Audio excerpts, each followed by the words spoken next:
Welcome to the Central Indiana Sports Report's Class 2A Sectional 36 preview show with Michelle Garmon of the Tipton Tribune and Elwood co-leader, Grant Shouse of the Action Sports Network, and head coaches Jeff Adamson of Eastbrook, Josh Edwards of Eastern, Pete Gast of Alexandria, and Aaron Tolle of Tipton.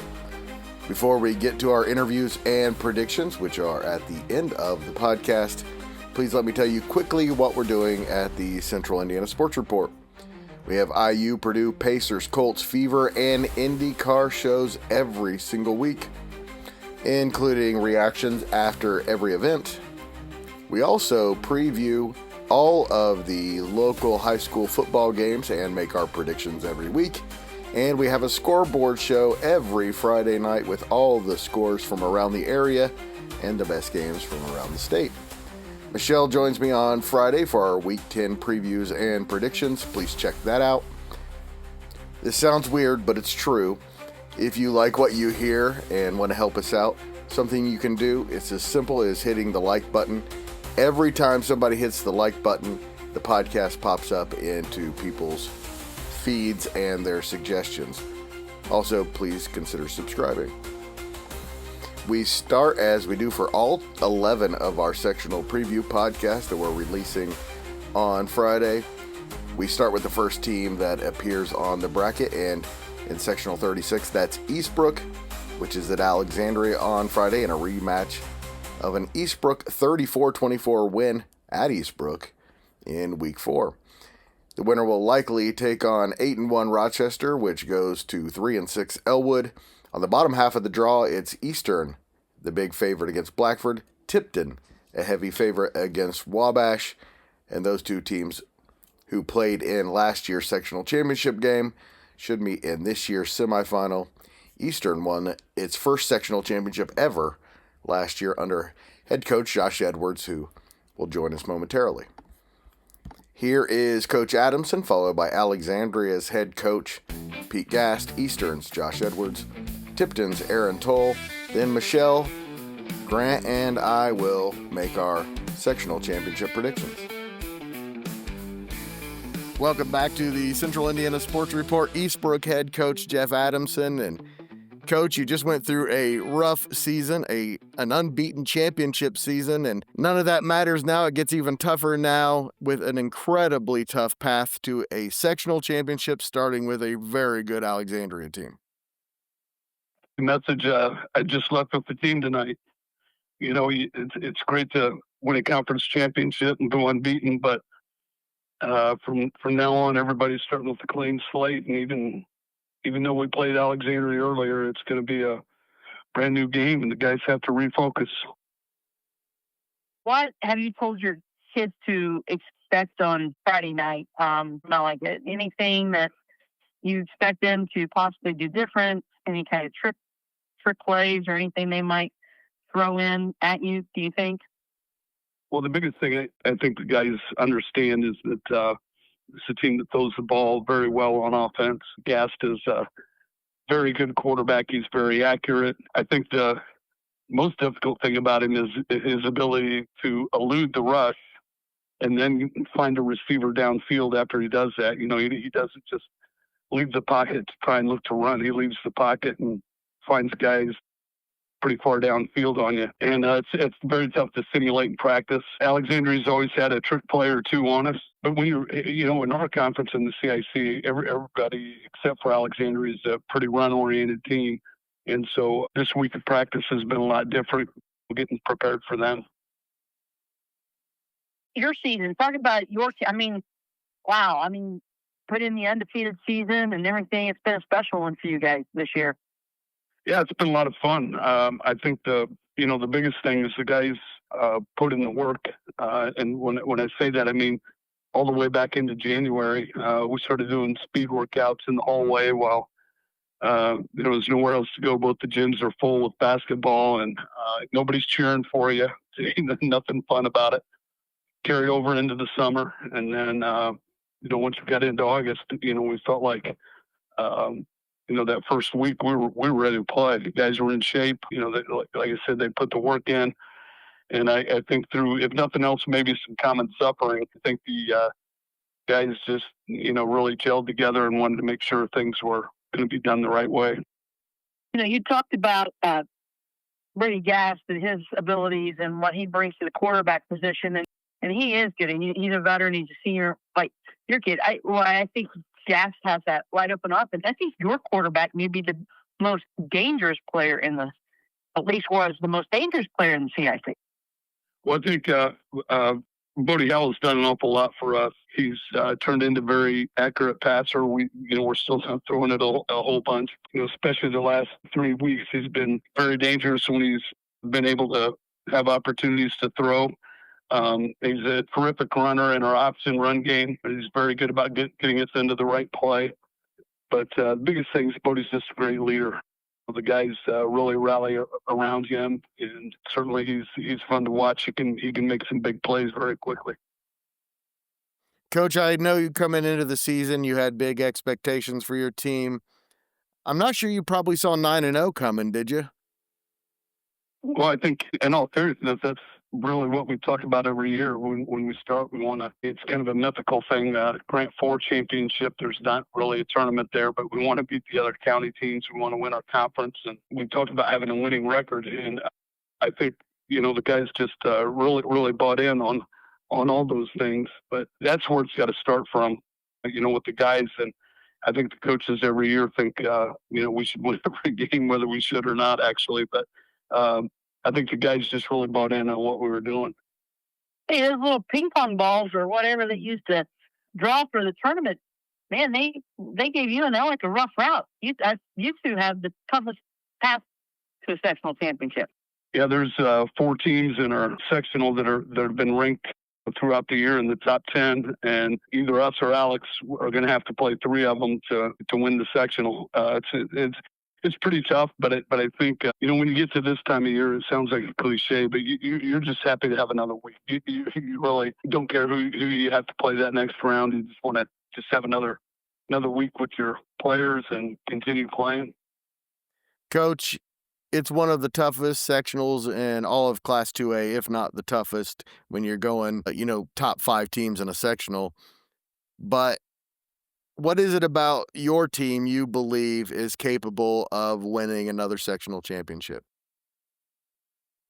I just think they're very mature, and when I say that, we've got good seniors, but by mature, I just mean that they're very level-headed. They respond very well in adverse situations. They've shown resiliency, throughout the year, whether it's a bad call or, a turnover or a penalty at the worst time. I think they've responded well to it. And I think teams are able to do that when they really play well together. And these guys have done that. I think that's a real important factor when you're trying to advance in the tournament, just being able to play through those emotional swings that, take place in a tournament game. Coach Adamson, thank you so much for your time as always, and good luck on Friday. Thanks, guys. Appreciate what you're doing. Welcome back to the Central Indiana Sports Report. Alexandria head coach Pete Gast. Great season by your Tigers, coach. So close to being even better, but now you get a second season here to make some history. Like you said, it's a couple close games away from being 9-0, but it's kind of how it goes. And I feel like we're playing pretty good football right now. We're at this time of year when it counts. So anything's possible. And we kind of like where we, sit right now, regarding our sectional and all that. So, yeah, we're excited. We're ready for Friday for sure. Well, Coach, just on Friday, you get another crack at Eastbrook. This is a team that, you felt like probably in the regular season, you guys had a really good chance to beat. Lost to them by 10. It was a really good football game. It was a lot closer than I think what the score depicted in that game. So just what are some of the things you have to do to, change up and maybe some of the adjustments you've wanted to make against this Eastbrook team coming into Friday? There's several. I'd say, first of all, we have to play error-free on special teams. Eastbrook always has solid special teams. They always have a good kicker. They always have really dangerous return men. and they're well coached in all those things. So we have to match that. We have to air free and tackle well and kick it in the right places, and just all those things that we're going to need to do to negate their special teams. I feel on offense, we're ready to go. We've had a really good game plan. My coaching staff's really been on it this week, just working their tails off. And offensive coordinator Greg Clark, he's got a lot of things that I know he's excited about, trying to just exploit. Some of the things that we feel like we can attack on their defense. I think this next go around we're gonna obviously try to be more aggressive and get the ball in just different ways into our athletes' hands. And so anyway, with that said, I think those are the two keys: is taking care of special teams, and then we kind of had a conservative game plan the first time we played them on offense, and we want to open it up a little bit and just really try to just have a good night on offense. Talk about how important your guys' coaching staff is to the success of your team, of getting them prepared throughout the week. Not even just this week, but the entire season in general. How crucial it is for your staff this week to really be on top of it, to get your guys and you to be ready to go play on Fridays. Well, we've got a great staff. I love all of them. They really add to our team culture. They love our kids, and our kids want to be around them. So I think that's a huge thing. As far as like the football, the X's and O's, all these guys just get so much into the film and have just come with ideas to meetings that I'm so impressed with. And one of the things regarding our coaching staff is they're mindful also of the fact that these are kids, and we might have these grand plans with great schemes, but we're teaching teenage boys this stuff, and it's got to be learnable. It's got to be at their level of understanding, and I just feel like our coaches have a really good grasp of that. So I wouldn't trade them for anybody else, and I just feel like they've kind of shifted a gear this week with sectional upon us now. How tough is your guys' sectional here? With Eastbrook on Friday night, Rochester's another really good team. Eastern's another great team. Tipton as well in the bottom part of the bracket. If you guys are going to make history and win a sectional championship this year, there's a lot of, I'm not going to say roadblocks, but different hurdles you guys are going to have to try and jump over to win a sectional championship, and you feel like you got a team that can do that. Well, you're exactly right. The fact that we get this done, we'll certainly have earned it. There are no gimmies. This road's going to be a difficult one. We talked about it today, our team, the fact that I love coming out with Eastbrook first, just in the fact that we need to be on top of our game immediately. Like yesterday, Monday, that practice had to be good. We have no room for error. We have no time for a bad practice. And just out of the gate, playing a top-notch team, it's a good thing. It gets us going and so forth. I'll tell you what, the kids genuinely want this game. We had a party, pizza party, watching the draw, and they cheered. And it wasn't it was a real heartfelt, they're pumped. So you can't coach that.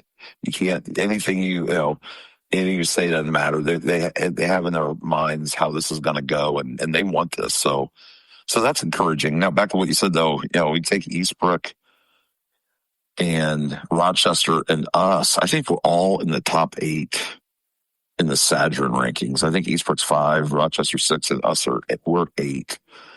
And, to have 3 of the top 8 Sadrin-rated teams in 2A all in the same half of a sectional.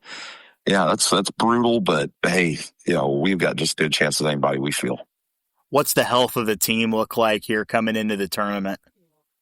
We're extremely healthy right now. We really are. We have 3 JV kids that are currently out, a freshman, a sophomore, and a junior. One of them, kid named Wyatt Thompson, is really a good special teams player for us. And he's on kickoff and kickoff return, and just a tough-nosed kid. But beyond that, like all of our starters on offense and defense, we're healthy. We're pretty fresh. You couldn't ask for more, honestly, at this stage. Was it an advantage to close out the season with Blackford, correct? It gives you 2 weeks kind of prepare for Eastbrook, at least for the coaches. I know you don't always tell your kids that's what you're doing before you play Blackford, but actually I know that that's a lot of times what you're doing. So was that an advantage to have Blackford at the end of the season to give you the 2 weeks? I think there's pros and cons, and what you said is very true. The fact that we were able to like start sneaking in some Eastbrook preparation away from the field with film preparation, watching film at Eastbrook and whatnot. We started sprinkling in some Eastbrook like pass routes mixed in with the Blackford stuff we were preparing for. I don't think we've like officially told the kids that, but just so we can see some things that Eastbrook does during the Blackford preparation. I think this is maybe just our team.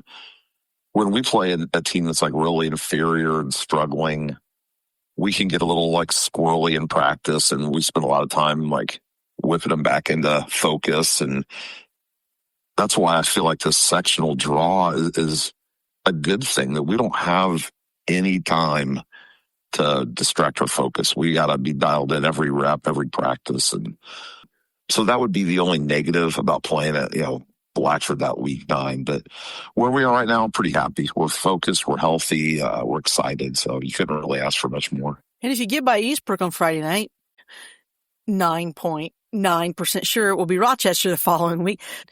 Your preparation defensively will still can kind of be the same. Because I believe Blackford and Rochester are pretty similar. I think Rochester and Eastbrook are kind of similar too, just wing T, run-oriented approach.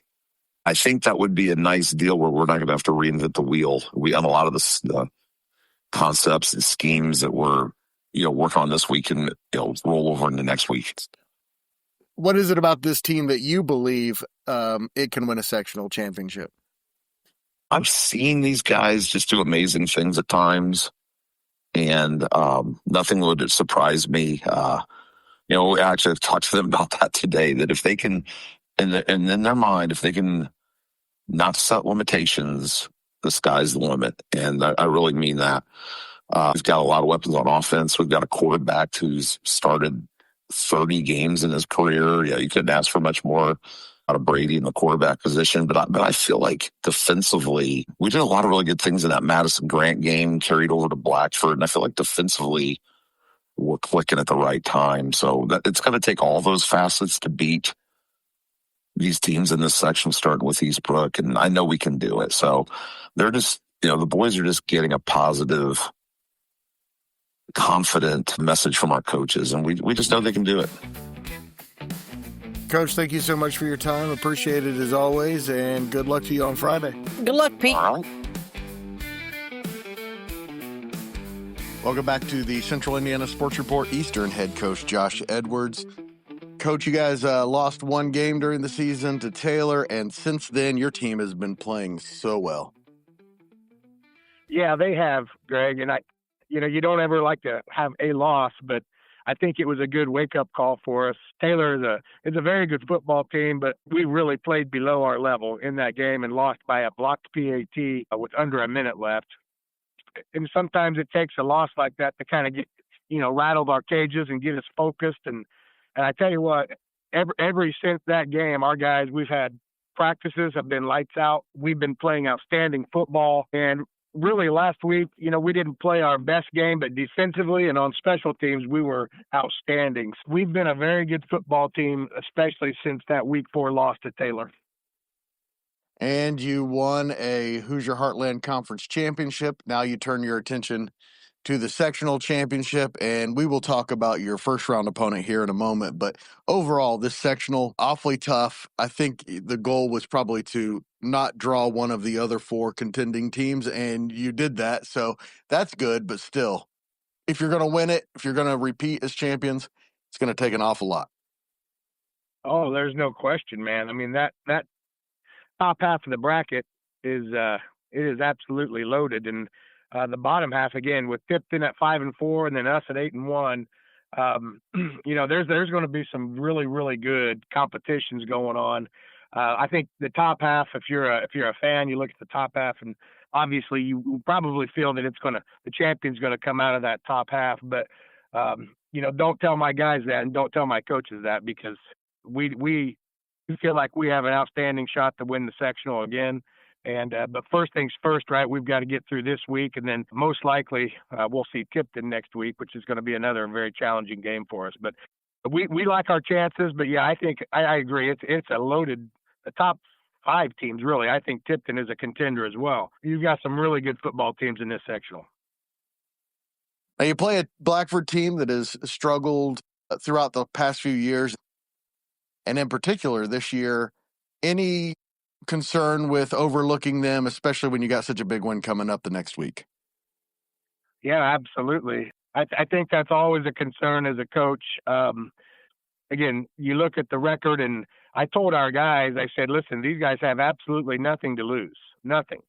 So if they come out and play lights out and they beat us, they're going to make the headlines for knocking off an 8-1 football team, a conference champion team, the defending sectional champion. So they're going to pin their ears back and probably fire all the bullets that they have at us. So I've tried to use that as a coaching point this week with our guys. In addition to that, it's our fall break, which I hate because it's right in the middle of our sectional. And it throws our kids' routines off as far as their sleep patterns and all of those things. So, yeah, this first game here is, again, on paper and on film, yes, we are the clear favorites. But at the same time, there's several variables that cause me as the head coach to be concerned. Well, Coach, a lot of these kids on your team know how to win a sectional. They did it last year. What is it about this team in particular you feel like is capable of repeating that championship? Well, I feel our defense is much improved from last year, and I feel our special teams is much improved as well. We are approaching the 20 interception mark as a team. I think we're at 18 right now. We are almost at 30 total forced turnovers for the season. And we have 5 defensive touchdowns on the season, and our special teams have accounted for, I believe, either 4, maybe 5 return touchdowns. So we like where we're at. Our offense has always been pretty consistent for us. And that missing step that we were wanting to take was to solidify our defense. And I feel like this year our defense has really, really came together, especially against running football teams, which we haven't played very many spread teams, but we feel like our defense has been pretty stout versus the run. Thanks so much, Coach Edwards, and good luck in the sectional. All right. Thanks, Greg. I appreciate it. We continue our preview of sectional number 36 with Tipton head coach Aaron Tolle. And Coach, you played a tough schedule, and this is the reason you did it. Tough road ahead of you in sectional 36. Yeah, sectional 36 is honestly maybe one of the tougher schedules I've ever been part of. I think there's 4 or 5 teams in there that are maybe top 15 in our class. So yeah, it's going to be really challenging, and whoever wins this sectional is going to be a very deserving team. Aaron, I know when we talked before the sectional, kind of like how you wanted to draw. I know you probably would have rather played this game on the road in week 1. If you're going to let me draw it out, yes. But we've only played 3 home games, so I'm not going to complain about getting to play at home for the 4th time for sure. But in all honesty, when you have as many good teams in the field of 8 as we have, I'm not sure there is there's certainly not a perfect draw. I'm not even sure there's a good draw. So it's going to be good to play at home in front of our fans and hopefully put on a good performance and just survive in advance at this point. So how's Wabash of 2025 different than the Wabash teams that you played when you were going through school in the late 80s and as coaches, part of a coaching staff, or watching along with your dad coaching in the 1990s? I just think it's kind of a cool thing. It's the first time, obviously, growing up, it was Wabash was a conference or CIC opponent, so we saw them every year. I think this is the first time we've played them since 1997. So they do some impressive things. They've got a junior quarterback that I think, has around 1,500 yards passing. They have a receiver that we're really impressed with that has 600 or 700 yards receiving and 10 or 11 touchdown receptions. So those things are scary. I certainly had a game plan for those things, but I guess the thing that stands out to me is just I love playing those old CIC opponents because, again, that's what I was raised on. I know last week, 55 points in the first half, but I also saw you guys kind of had 10 penalties in many years, and that's kind of been a little bit of a bugaboo for you guys this year. Is something that I know you as coaches stress it every week, telling the kids they really have to focus in because the sectional you're in, a penalty here or there, an untimely penalty here or there can be the difference between winning and losing. Yeah, I don't know what it is. It's maybe a lack of focus or a lack of maturity, or I don't know. But it's certainly focused on every week, and I think you're exactly right. I just call them drive killers. You get anytime you get a penalty, I'd like to know what the percentages are when you get a penalty. What are the percentages that you convert that as a first down? I bet they're not very good. So I call them drive killers, and in this sectional, you cannot afford to give away possessions. The other teams are just too good, and so that's going to be a focus this week and hopefully moving forward. And of course, this week is fall break, and I know that it's a different fall break is a little bit of a different element. And you never know exactly how big your student turnout is going to be on a Friday night. How many kids have gone away for fall break or around? So and playing Wabash, a team that's won 2 games, have you told your team, reminded your team that they can't look at records and everything? It's going to be very important to come out and set the tone early. It's very easy to look past. Again, we're dealing with 15 and 16-year-olds. They read the scores every Friday. They listen to their friends in the hallways Monday through Thursday. So sometimes they're hard to convince. But I started Saturday morning in the film room with some of the scores that were surprising to us just that last Friday. Delphi beating Taylor for one. I'm trying to think of some other examples here. Elwood kind of controlling Elwood beating Frankton kind of surprised me. But there were a handful of even in our Hoosier Conference. Logansport got beat. Hamilton Heights got beat. So teams that they could relate with and say, hey, there's 3 or 4 examples of surprising scores, and that's just in a Week 9 matchup. Weird, strange, crazy things happen, especially in the tournament. So you better not take anything for granted. So hopefully our kids have bought into it. We've tried to keep things as normal as possible. This week, during the week, we practice at 4 o'clock. On fall break, we practice at 4 o'clock. Trying to keep things as close to normal as possible, but there certainly are some distractions, and you got to rely on your junior and senior leaders that have some experience and for them to relay how important tournament play is. So I think we've handled it fairly well this week. Aaron, tell me about how have you seen your team through the course of the season, and where do you think some of the areas are that you have seen the most growth? I think probably the last month, I think we've grown up defensively. I think early in the year, maybe we didn't have an identity. We were trying to do some certain things, and I think we were making our kids think too much. And so we've kind of gone back to the basics here and thrown in a couple things each and every week, but we made sure our kids know their responsibility so they can play fast, play physical, and not think. I think that's an improvement we've made since early in the year. Offensively, I think maybe our standout is the thing that stands out to me is that we're extremely balanced. I think we have 1,400 or 1,500 yards passing, and we have 1,300 yards rushing. So, again, if we can eliminate penalties, I think we have shown that we have numerous weapons. We've got 3 running backs We've got a dual-purpose quarterback. We've got one really good wide receiver, but I think the people that surround him, he's got a really good supporting cast. So I think balance offensively and the fact that we've kind of started to grow up a little bit defensively are the biggest things I've seen in the second half of the year.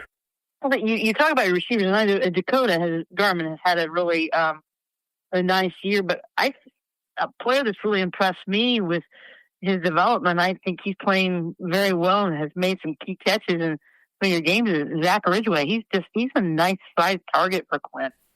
Oh yeah, when you're 6'5" or 6'6" and can run the way he does, and he made 2 or 3 catches that he's never made before in the Hamilton Heights game, and I think he really built a lot of confidence in himself, both in himself, and I think Quinn got a lot of confidence in him too. So certainly him, but I think Isaiah Mahaney's playing as confident as he's ever played also. He's our fastest player, and the more we get him involved in our offense, the more dangerous we get. So yeah, Dakota's had a phenomenal year as a junior, but he's not the only one out there either. Coach, I know it's been a lot longer than you like between sectional championships, and this team certainly is a contender. What is it about this team you believe can be a sectional champion? I think it was the first thing you said. I think we're much better. We are much better than a 5-4 football team. We have played, of our 9 games, 6 of them were against 3A opponents. 4 of those 6 are, if you look at the Sagarin ratings, are in the top 15 in their class. So we've played an extremely difficult schedule, not to mention we've had 3 games where we've traveled at least an hour and 45 minutes on the road. We won 2 of those 3, which is a credit to our kids. So I think we're battle tested. I think we've played bigger and very talented teams, and I know we have some really good teams in our sectional also.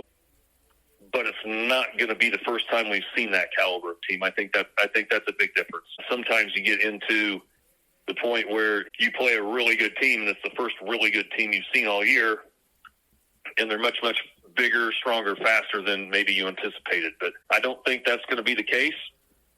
So I think we're battle-tested, and we've competed in most of those games, 3 of the 4, and maybe even could have won or should have won 1 or 2 of those. So I think our kids believe in themselves because they have been battle-tested. And, we made a nice tournament run last year, so we have some tournament experience, and we have a lot of guys back there that remember, what it takes to be successful in the tournament. So hopefully those things are good enough. Coach Tolle, thank you so much for your time, as always, and good luck on Friday. All right, I appreciate you guys. All right, guys, we heard from Jeff Adamson, Pete Gast, Aaron Tolle, and Josh Edwards in our preview of Class 2A Sectional 36. It's pretty wide open, guys. Eastbrook, Alexandria, Rochester, Eastern, and Tipton all have to be considered contenders. And I'm going to kick this one off, guys. I'm taking Alexandria to win this whole thing. I've had a feeling all year. Give me the Tigers to beat Eastbrook in an upset and win this whole thing. Michelle. Well, the Tigers are due to finally get Eastbrook in the sectional. And I wouldn't be surprised if they did, but I believe that Eastbrook will win. I think they'll beat the Tigers. I think it could be very close. Eastbrook's going to the championship. But I will say Eastbrook and Alexandria, that's the most dramatic game of Week 1. Week 2 is going to offer 2 great matchups. Should be Eastbrook and Rochester, and should be Eastern and Tipton. Eastbrook would be on the road. Tipton would be on the road in Week 2, and wow, what a dogfight. I wouldn't be surprised to see Eastern get back there and be in the championship game. I go back and forth between Tipton and Eastern coming out of that bottom bracket. I think if the Blue Devils can eliminate their silly penalties that they've had, that in some of these games that have been close but have turned a penalty to set up long yard, like after a big first down and then set up a 1st and long, 2nd and long, or taking a 3rd and short and made it a 3rd and long, which is killed, as Coach Tolle says, they're drive killers. If they can do that, then I think Tipton can beat Eastern, and you could have another fun Eastbrook Tipton game in the sectional championship. I'm going to, people might be, Blue Devil fans might be a little bit mad, but I believe Eastbrook has the most dynamic player in the sectional and quarterback Bodie Howe, and that's why I'm thinking the Panthers can win the sectional. I'm right there with you, Michelle. I'm going to take Eastbrook to come out of this and win the sectional. I've got the call Friday night down at Alexandria, and you mentioned how Alexandria is due to beat Eastbrook. This is going to be the fourth all-time tournament meeting between these two programs. You got to go back to 2002, 2015, 2022, and now 2025. And Alexandria, as of late, has kind of had Eastbrook's number a little bit. But Eastbrook leads the all-time series 27-3 over Alexandria. So historically, Eastbrook has dominated this series. They won the first 17 all-time against the Alexandria Tigers. And Alexandria is searching for its first sectional title in school history. There's no disrespect to Alexandria, but I think they're going to have to wait another year to try and do that. I'm going to pick Eastbrook to come out on top Friday night. It's going to be a close game. I think it's going to come down to the fourth quarter. I think it's going to come down to maybe who has the ball last. I think if Eastbrook's got the ball last, I think they'll win the football game. You mentioned Bodie Howe for Eastbrook. He's their quarterback, 6'1". He's up over near 1,000 yards rushing on the season. And Coach Adamson told us a while back, a couple of years ago, he told me and someone that when it's all said and done, Bodie Howe would be one of the greatest to ever come through Eastbrook High School football. He's completed a career 50% of his passes for over 1,200 yards, over 2,000 yards rushing on a career, and 34 career rushing touchdowns. And so he is a dual threat quarterback. He can do it through the air. He can do it with his legs, but he can call his own number and be effective when he wants to. He's going to be the key to victory. Also, you can't count out their fullback, Ryder Gibson, 5'9", 183 pounds, and a senior. 15 touchdowns on the year for him as well, over 1,000 yards on the ground for him. If Ryder Gibson and Bodie Howe are running all over the Alexandria defense Friday night, it could be a long night for the Tigers defensively. Offensively, when you look at Alexandria, we know about their quarterback, Brady Gast, 1,962 passing yards on the season, 4 interceptions for him, 24 touchdowns. He can do it on the ground as well, kind of like Howe. Maybe not as efficient as Bodie Howe, but 49 carries this year for Gast, 286 yards, averaging about 6 yards a carry, and he's had 6 rushing touchdowns. And he's got a variety of weapons to throw it to. Mason Fuller leads the team in receiving, 659 yards, 8 touchdowns for him. You got a guy like Will Rowland, a big guy in the backfield for them he's kind of their tight end, 5'11", 185 pounds, and a senior, 27 catches for 404 yards and 4 touchdowns. Bryson Eckler, 495 yards, 5 touchdowns. Don Amon, 18 catches, 228 yards, and 1 touchdown for him. And then Clayton Martin. I mean, it's literally their entire receiver and backs right there, and they can all make it happen. I wouldn't be shocked if Alexandria won the game, but I'm going to pick Eastbrook. They got more experience.